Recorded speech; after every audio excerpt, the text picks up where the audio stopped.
الحسد بالعقد ومن شر حاسد إذا حسد. لا إله إلا الله والله أكبر. بسم الله الرحمن الرحيم.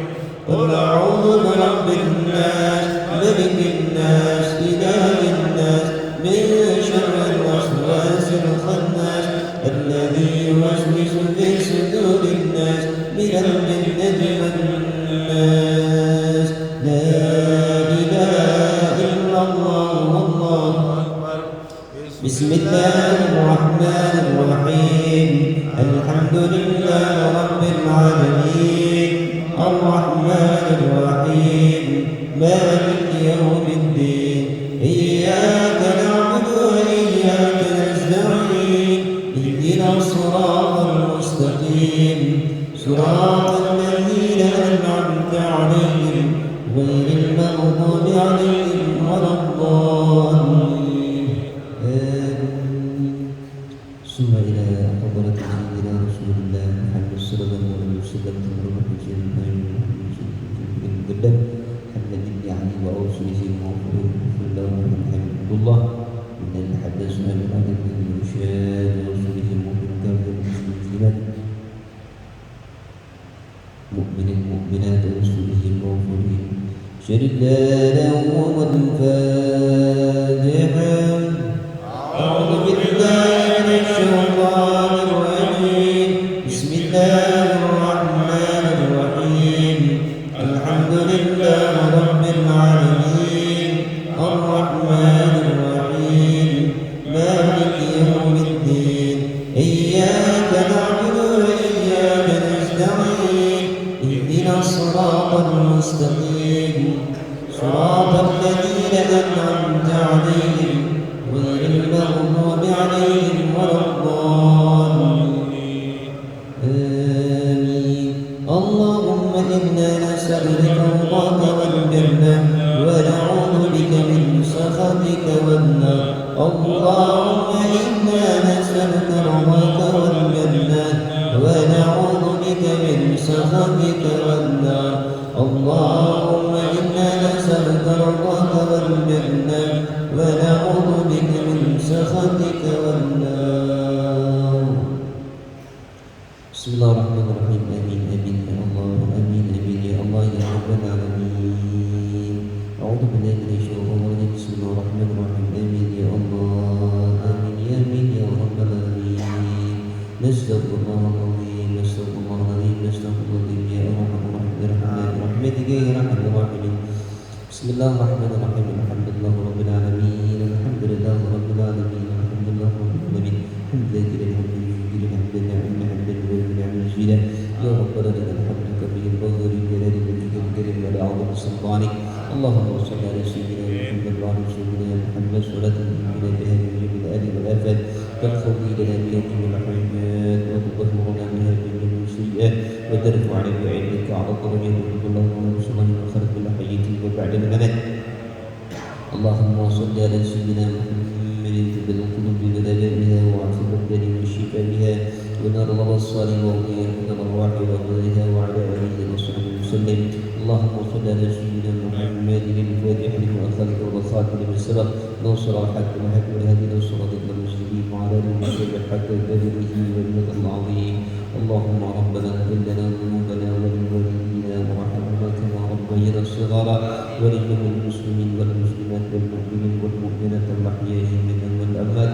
اللهم استقم نياتنا اللهم استقم نياتنا اللهم استقم نياتنا يا الله واهدنا إلى صراطك المستقيم. اللهم اجمعنا وفرحنا بحبيبك وأمك يا الله.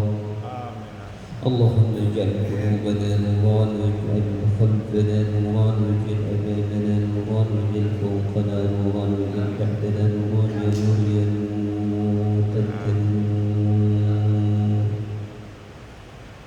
اللهم اجعلنا من عبادك الصالحين واجعلنا من عبادك الشاكرين واجعلنا من عبادك المتقين واجعلنا من عبادك المخلصين واجعلنا من عبادك الزاكين واجعلنا من عبادك الصابرين واجعلنا من عبادك المستغفرين برحمتك يا حول حالنا إلى أحسن حال من أعمال الأحباء وفعلتها اللهم يا ربنا لا تزغ قلوبنا بعد إذ هديتنا وهب لنا من لدنك رحمة إنك أنت الوهاب ربنا هب لنا يا الله من أزواجنا وذريتنا قرة أعين واجعلنا للمتقين إماما يا الله jadikanlah kami sebagai khalifah keluarga ya Allah jadikanlah kami sebagai khalifah untuk diri kami sendiri ya Allah ya Allah ya Tuhan kami semoga ayat yang kau berikan melekat dalam hati kami ya Allah di mana kau perintahkan untuk menjaga kami dan keluarga kami sendiri dari api neraka ya Allah jadikanlah kami sebagai pemimpin khalifah bagi mereka pemimpin yang beriman pemimpin yang bertakwa pemimpin yang saleh buat diri kami sendiri serta buat keluarga kami ya Allah dengan masyarakat ya Allah ya Tuhan ya Rabbana ya Karim Allahumma inna nastaghfiruka wa nastaghfiruka lana wa abdana wa anfusana wa adana wa amwalna wa dhurriyyatina عافيتنا اللهم اجعلنا في كلامك وأمالك وجوارك ويدك من كل شيطان بريد جبار عليم وذي علم وذي بغي من شر شدك على كل شيء قدير اللهم جملنا يوم العافية والسلامة وحدنا ويوم بدك ونجدك وما ودنا يوم المجيب لنا من كل حال والمآل إنك السميع يا الله جدك لك من hamba yang jujur hamba yang amanah ya Allah jadikanlah kami hamba yang sungguh bisa istiqomah hamba yang tetap teguh dalam keyakinan hati kami ya Allah makmurkanlah hati kami ya Allah makmurkan hati keluarga kami ya Allah makmurkanlah hati masyarakat saudara-saudara kami ya Allah jadikanlah keluarga kami keluarga sakinah mawaddah warahmah jadikanlah masyarakat kampung ini kampung baldatun thayyibah negara kita jadikan negara baldatun thayyibah yang selalu kau turunkan ampunan engkau turunkan rahmat engkau turunkan keberkahan kepada kami semua ya Allah angkatlah musibah ya Allah dari diri kami keluarga kami kampung kami negara kami serta dunia ini ya Allah atas izin dan ridha-Mu ya Allah selamatkanlah kami ya Allah dari murka baik murka dunia maupun murka akhirat ya Allah serta selamatkan orang tua kami keluarga kami saudara-saudara kami muslimin muslimat ya Allah jadikanlah kami sebagai sahabat dunia wal akhirah jadikanlah kami sahabat dunia wal akhirah ya Allah engkau pertemukan kami di dunia jangan engkau pisahkan kami kelak di akhirat ya Allah ya Allah tiada nikmat yang mampu dibawa ke akhirat kecuali persahabatan yang erat ya Allah jadikanlah kami persahabatan yang ta'awun alal birri wa taqwa persahabat yang mengajak kebenaran dan bertakwa kepada-Mu ya Allah ya Allah ya Tuhan kami Engkau lah pengampun yang besar ampunan-Mu ampunilah dosa-dosa kami ya Allah keluarga kami saudara kami ya Allah Engkau pun maha kuasa dan maha yang mengatur alam ini ya Allah selamatkanlah kami ya Allah dari murka-Mu yang Kau turunkan ke dunia ini ya Allah ya Allah ya Tuhan Engkau maha pengasih dan sayang ya Allah kasihilah kami sayangilah kami keluarga kami saudara kami semua ya Allah tanamkanlah dalam hati kami hati yang penuh dengan kasih sayang hati yang penuh dengan pemaaf hati yang penuh dengan ketenangan ya Allah ya Tuhan kami ya Allah ya Tuhan kami kebenaran adalah milik-Mu cahaya adalah milik-Mu ridha adalah milik-Mu ya Allah adil adalah milik-Mu jadikanlah kami sebagai hamba yang selalu mampu mengikuti perintah-Mu Jadikanlah kami hamba yang tidak luput atas nikmat-Mu.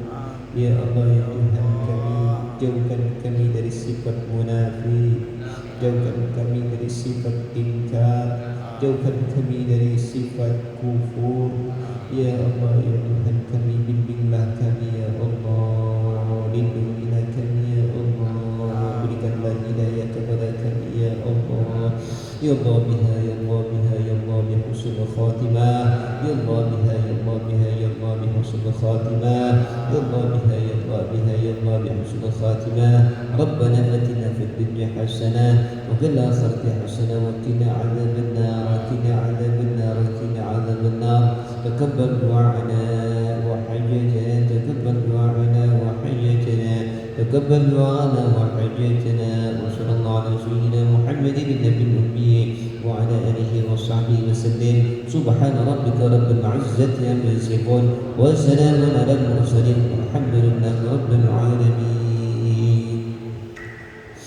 يا نبي سلام عليك. يا رسول سلام عليك. يا حبيب السلام عليك. صلوات الله عليك. يا نبي سلام عليك. يا رسول سلام عليك.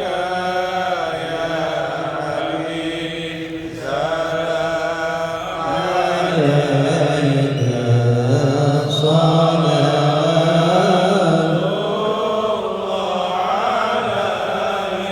اشرق البدر علينا فاختفت منه البدور مثل حسنك ما رأينا قط يا وجه سروري.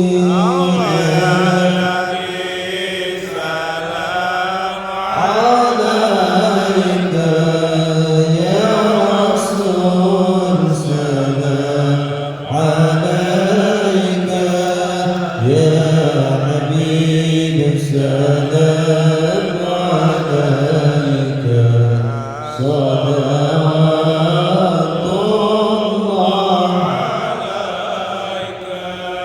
أنت شمس أنت بدر أنت نور فوق نوري.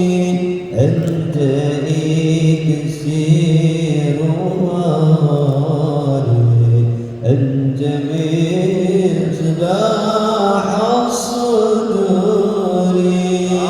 يا نبي سلام عليك. يا رسول سلام عليك. حبيب سلام عليك. صلوات الله عليك يا حبيبي يا محمد. يا موسى الخفقين.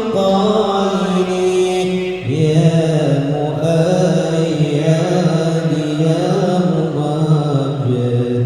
يا إمام القبلتين. يا نبي سلام عليك. يا رسول سلام عليك. يا حبيب سلام عليك. صلوات الله عليك.